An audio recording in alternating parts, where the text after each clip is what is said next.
আসসালামু আলাইকুম everyone, welcome back to another brand new video. I hope সবাই অনেক ভালো আছেন। তো আল্লাহর রহমতে আমি অনেক ভালো আছি।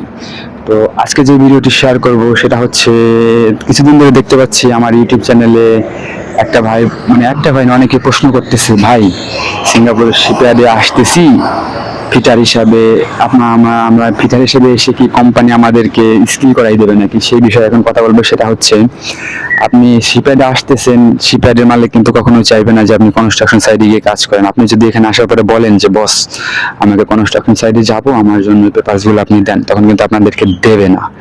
সেই ক্ষেত্রে আপনি পড়ে যাবেন আরো বিপদে, এবং সেই ক্ষেত্রে আপনাকে দেশে পাঠাই দেওয়ার একটা চান্স আছে। তো কোম্পানির মালিক চাইলে আপনাকে যে কোনো কারণ দেখিয়ে দেশে পাঠাই দিতে পারবে। তো সেই ক্ষেত্রে আমি আপনাদেরকে বলবো যে আপনি শিপইয়ার্ডে আসলে কিন্তু কখনোই কোম্পানির মালিক চাইবে না যে আপনাদেরকে কনস্ট্রাকশন সাইডে পাঠানোর জন্য। সে চাইবে আপনি তার ওইখানে কাজ করেন, তার নিয়ম অনুযায়ী সবকিছু মেনে তার মাধ্যমে কাজ করেন, সেটাই চাইবে। কখনোই কিন্তু সেই মালিক যদি জানতে পারে যে আপনি শিপইয়ার্ড কনস্ট্রাকশনে যাওয়ার জন্য এই ধরনের করতেছেন, তখন আপনার ক্যারিয়ারটা ঝুঁকির মধ্যে পড়বে এবং আপনাদেরকে দেশে চলে যাইতে হইতে পারে। সেক্ষেত্রে আপনার অর্থনৈতিক একটা সমস্যার মধ্যে পড়বেন। তো একটা কথা বলবো, অবশ্যই আসার পূর্বে সবকিছু ভালোভাবে যাচাই বাছাই করে দেন, তারপরে সিঙ্গাপুরে অথবা যে দেশেই যান না কেন সবকিছু ভালোভাবে জানার পরে তারপরে যাইবেন।